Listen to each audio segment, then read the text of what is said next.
So I'm Lily, and I'm an Anne Kantor Fellow here at the Australia Institute, working for the Centre for Future Work. My name's Dan Bleakley and I'm an Anne Kantor Fellow with the Australia Institute. I'm Prachi. I am an Anne Kantor Fellow who's just started at the Australia Institute in February this year in 2022.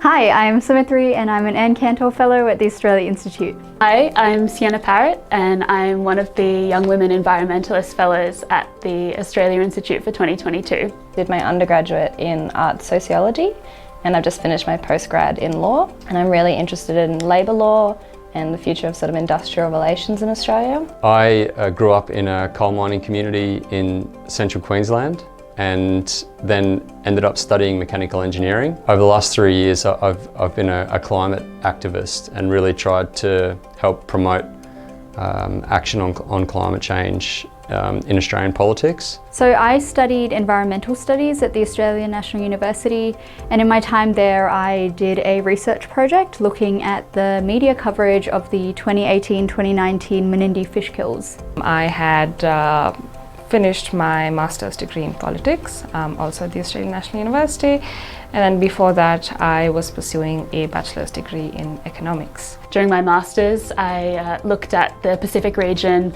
and how small states can leverage diplomatic strategies to counter the asymmetric power imbalance in multilateral climate negotiations. I'm really interested in this sort of like pervasive precarity in Australia's workforce and sort of this epidemic of casualisation and how that impacts a lot of people and a lot of younger Australians. I also looked at the strategic problems underpinning the Pacific Step Up. Without more ambitious emissions reductions and climate policy, Australia risks losing the Pacific and making compromises on regional security. I'm interested in issues of power, who and how the narratives around our relationship to the environment and climate are guided, and how that in turn affects the decision making when it comes to these issues. And my thesis was on corporate lobbying in America in the context of the US-China trade war and how companies either band together or lobby individually to have trade barriers either broken down or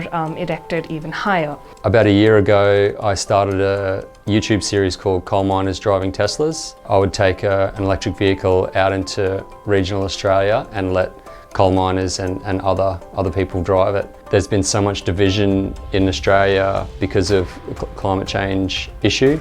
I think a lot of politicians and the media have really defined this issue as a burden, whereas actually it's a huge opportunity. One of the great things about working at the Australian Institute is that you're right in the middle of the action of what's going on in Australian politics and the issues that Australians care about. And it really shows that the work that the Australian Institute does is very important and very topical and really works to guide the national conversation. Working here has been fantastic so far. It's great to be around so many sort of like-minded but passionate people who are really keen to just sort of get in there and really affect change. To be able to apply my skills in content analysis, in machine learning, and just to be able to connect all of the data that we get by means of these polls with demographic data, and to just try and get an idea of exactly the mood of the nation, what people are thinking, what they're talking about, and how public opinion is changing over time. There's just such an incredible team here of researchers and policy experts, and I just love the